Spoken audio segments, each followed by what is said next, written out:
Welcome back to Pulse of the Port. You know, for centuries now, trains have moved goods from ports of entry like the Port of Long Beach to inland cities throughout our nation. And while you may not have noticed, these trains have gradually gotten longer and taller, stacking 2 containers instead of just 1. And now here at the Port of Long Beach, the biggest trains ever assembled on the West Coast have hit the rails. And when I say big, I mean really big.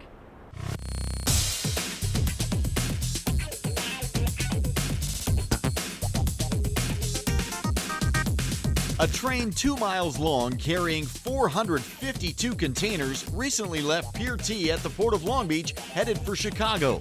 It's the latest in a wave of Supertrains assembled by Total Terminals International, a feat no other terminal in America has even attempted. This is the first time that we've ever run a train of that size.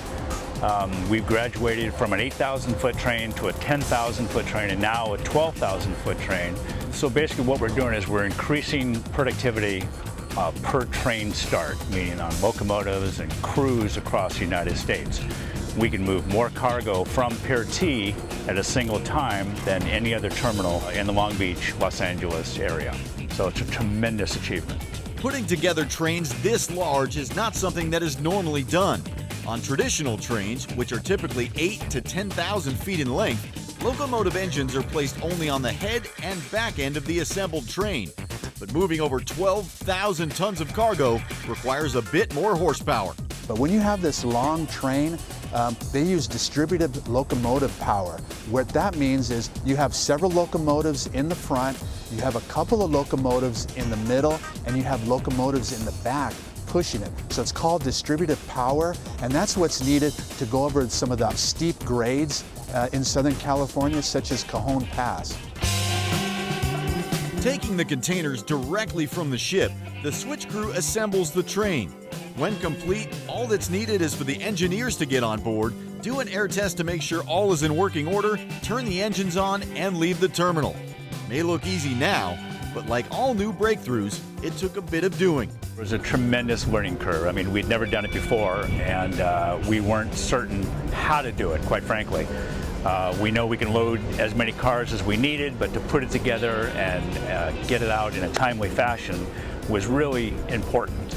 So, but after that initial learning curve, it's not difficult at all.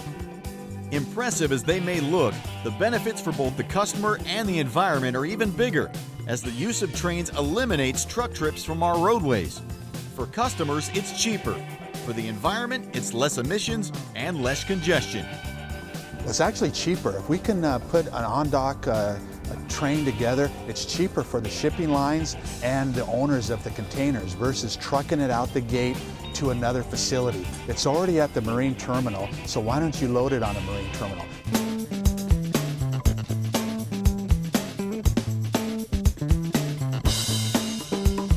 When you're loading 400 containers on a train, what that allows the vessel to put down containers in the place where those containers just came from. So we're turning the yard over quicker and faster, allowing for better vessel production and more production for the rail.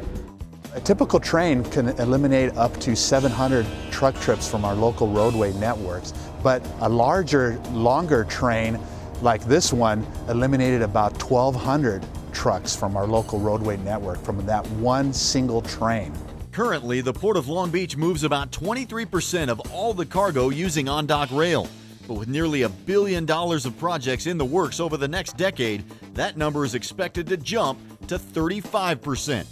When you see a container up front, it's big by itself, and you put 450 containers on one train, double stack, it's just massive, and you see those locomotives pushing it.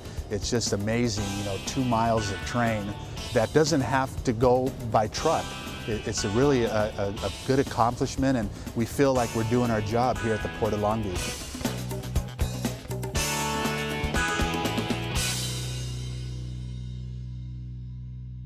Watching these super trains, it is just unbelievable how quickly technology is changing and helping the entire supply chain move our goods faster and more efficiently, giving all of us, the consumers, lots of choices. But with goods moving faster than ever through the port, it's also important that security be stronger and more nimble. When we come back, we'll take you to the hub of security at the port and see what's new.